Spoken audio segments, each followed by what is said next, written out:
읽어주시는 하나님 말씀은 창세기 48장 1절에서 9절까지 말씀입니다. 하나님의 말씀 창세기 48장 1절에서 9절까지 말씀, 저와 여러분이 한 절씩 나누어서 교독합니다. 이 일 후에 어떤 사람이 요셉에게 말하기를, 내 아버지가 병들었다므로 그가 곧 두 아들 므낫세와 에브라임과 함께 이르니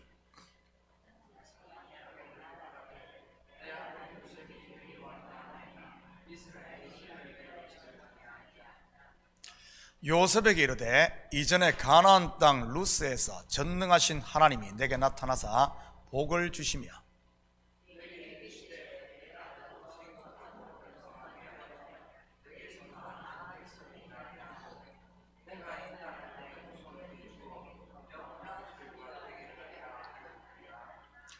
내가 애굽으로 와서 내게 이르기 전에 애굽에서 내게 낳은 두 아들 에브라임과 므낫세는 내 것이라. 르우벤과 시므온처럼 내 것이 될 것이요,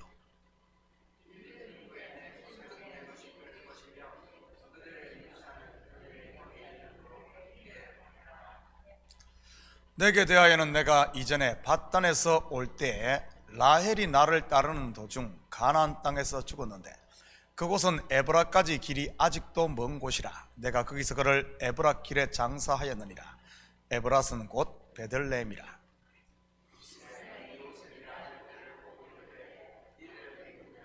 함께 읽겠습니다. 요셉이 그의 아버지에게 아뢰되, 이는 하나님이 여기서 내게 주신 아들들이니이다. 아버지가 이르되, 그들을 데리고 내 앞으로 나오라. 내가 그들에게 축복하리라. 아멘. 좋은 아침입니다. 요즘에는 노안으로 인해 교회를 출석하지 못하시는 황 권사님을 한 번씩 신방을 가면 꼭 하시는 말씀이 있습니다. 목사님, 사는 거 별것 아니대. 너무 바둥바둥 그러지 마라. 꼭 이 말씀을 하십니다.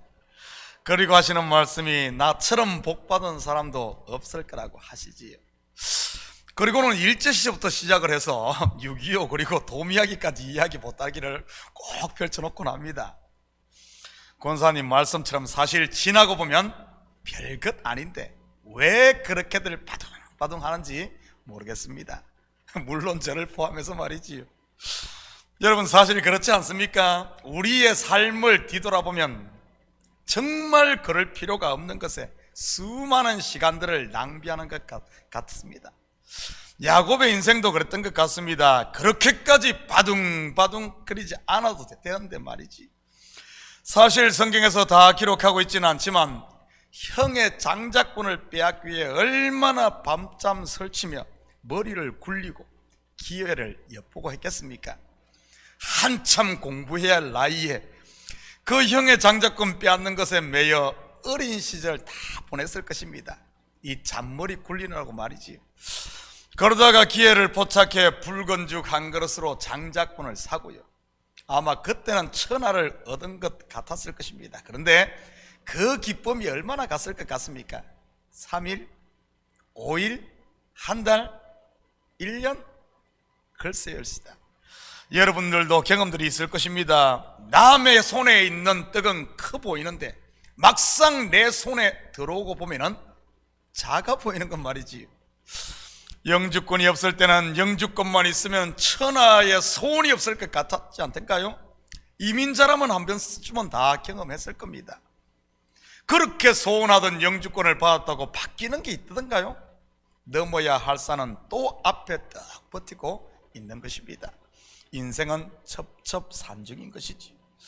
사랑하는 라헬을 아내로 맡기 위해서는 또 어땠습니까? 7년 총 14년을 외삼촌 라반을 위해 봉사합니다. 그뿐입니까?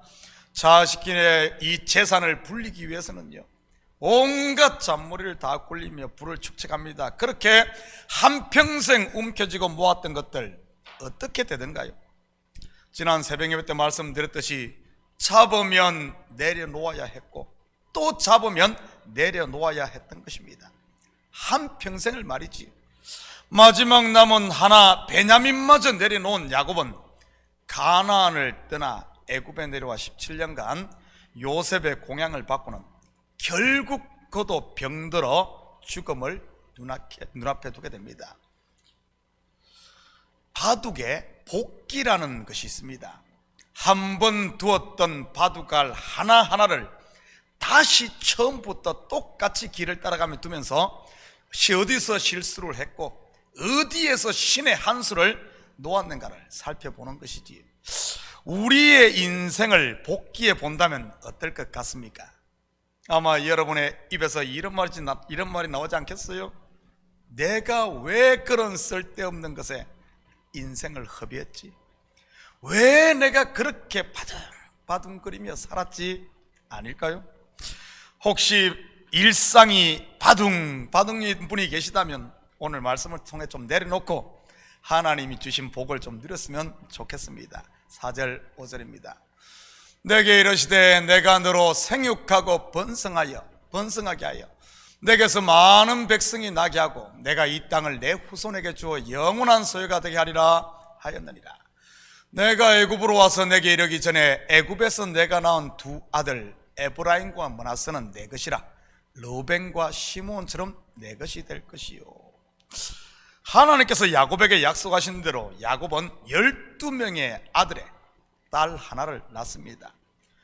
그런데 그는 무슨 자식 욕심이 그렇게 많았는지 요셉이 낳은 아들까지도 두 아들을 자기 자식으로 입양을 합니다. 아무리 부모 자식이라고 하지만 여러분 같으면 이해가 되십니까? 그리고 병들어 임종을 눈앞에 둔 사람이 말이지, 야곱이 망령이 들어서 그런 것일까요? 아니면은 아직도 채워지지 않은 욕심 때문에 그런 것일까요? 그런데 두 아들을 내놓으라는 아버지의 요구에 요셉은 또 순순히 행합니다. 그렇다면 이 이해할 수 없는 이야기 속에는 어떤 구속사적 의미가 담겨 있는지 오늘 같이 살펴보도록 합니다. 먼저는 4절 말씀 후반부에 나오는 이 땅을 내 후손에게 주어 영원한 소유가 되게 하리라는 말씀처럼 땅의 분배 곧 상속 때문에 야곱이 요셉의 두 아들을 자기 아들로 삼은 겁니다. 요셉의 두 아들 므낫세와 에브라임이 야곱의 아들로 입양되면 결국 요셉에게는 두 지파의 몫이 돌아가게 됩니다. 실제로 나중에 여호수아가 가나안 땅을 정복하고 땅을 분배할 때 요셉 지파에게는 에브라임과 므낫세 두 지파 몫이 돌아가지요. 그리고 요셉이 두 배의 몫을 상속받는다는 것은 장자로 세움받았다는 이런 의미입니다. 당시 이스라엘에서 상속을 받을 때 장자에게는 두 배를 상속했으니까요. 사실 야곱의 장자는 누구입니까? 레아에게서 태어난 르벤입니다. 원래 야곱이 사랑했던 여인은 레아가 아니라 라헬입니다. 그런데 외삼촌 라반이 신혼 첫날 밤에 신부를 바꿔치기 하므로 일이 꼬이게 되지. 하룻밤 사이에 라헬은 야곱의 사랑을 그렇게 받고도 첫째 부인이 되지 못하고 둘째 부인이 되었던 겁니다. 거기다가 자식까지 낳을 수 없어 언제나 세컨드로 살았습니다. 물론 나중에 요셉을 낳고 그 후에 베냐민을 낳다가 난산으로 인해 죽었고요. 그런데 야곱의 인생 말년, 그것도 죽음을 눈앞에 둔 이 시점에 요셉의 두 아들을 야곱이 자기의 아들로 삼으로 요셉을 장자의 자리에 올려놓는 것입니다. 두 배의 몫을 줌으로 말이지. 야곱 자신도 둘째로 태어났지만 장자가 된 그런 사람 아닙니까? 그런데 이 이야기 속에는 구속의 비밀이 담겨져 있습니다. 요셉은 오실자의 모형인 예수 그리스도를 예표하지. 성경을 큰 그림으로 보면 먼저 온 장자가 무엇입니까? 진리이신 그리스도께서 오시기 전에 먼저 온 것 말이지요. 바로 율법입니다.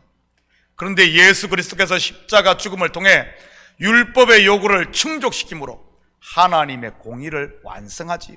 그리고 죽음으로부터 부활하셔서 하나님의 우편에 앉으시자 어떻게 됩니까?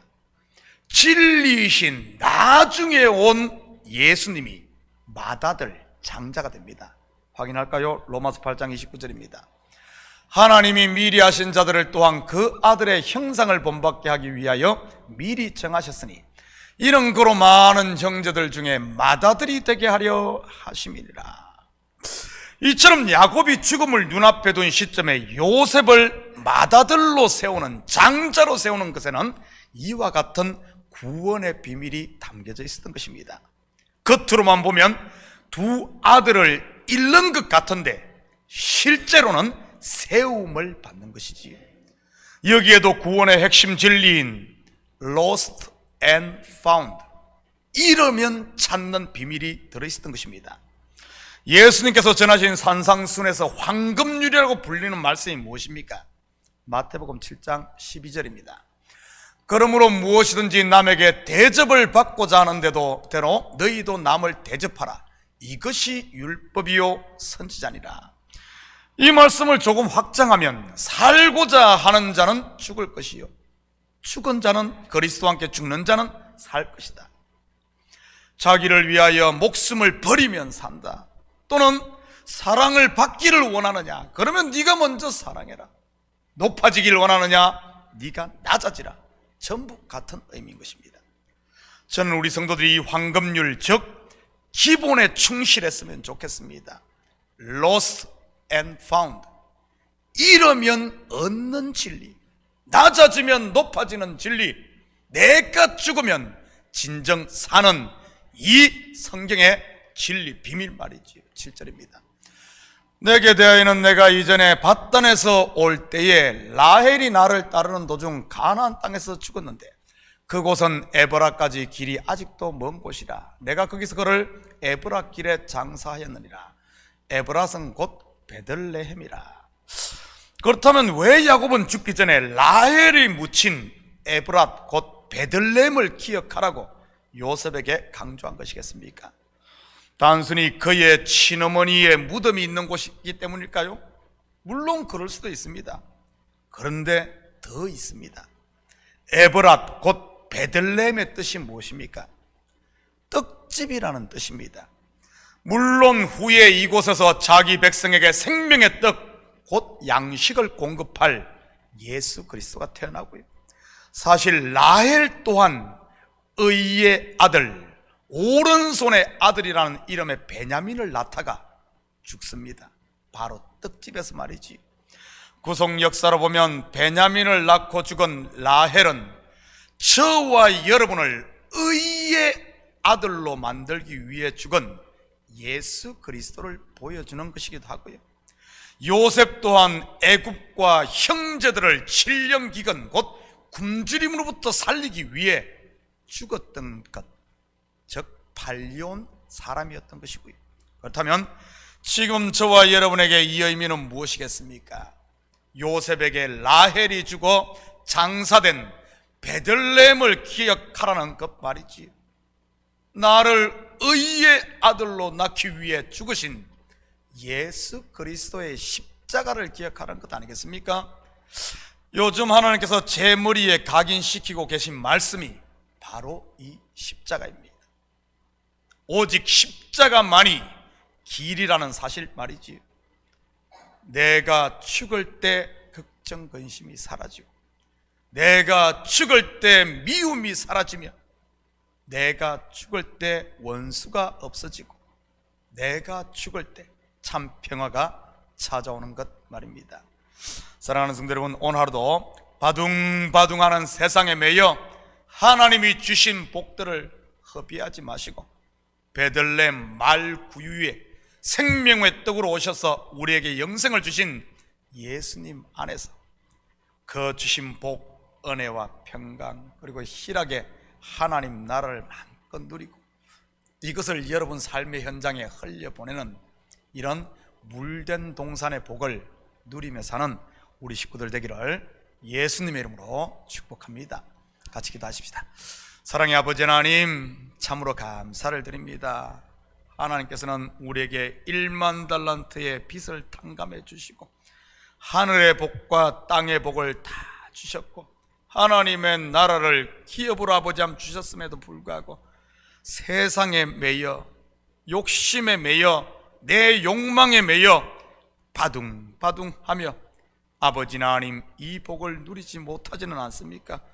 빛을 비추어야 될 하나님의 자녀들이 빛이 아니라 어둠만을 발산하고 있지는 않은지 우리 자신을 둘러보게 하시고, 아버지 하나님 이 연말 크리스마스를 눈앞에 두고 베들레헴 떡집으로 오신 아버지 하나님 예수 그리스도의 죽으심의 의미를 다시 한 번 더 기억하며, 나는 죽고 내 속에 예수가 살아 이제는 어둠이 아닌 빛 가운데 사는 저희들 될 수 있도록 축복하여 주시옵소서. 이 새벽 우리의 마음을 주님 앞에 쏟아놓을 때마다 주님 우리의 간구를 들으시고 우리 마음마다 하나님의 은혜로, 빛으로, 사랑으로, 긍휼로, 용서로 가득 채워져 오늘 하루도 주님께서 주신 이 하루를 복되게 사는 저희들 되게 도와주시옵소서. 감사드리며 예수님의 이름으로 기도드립니다.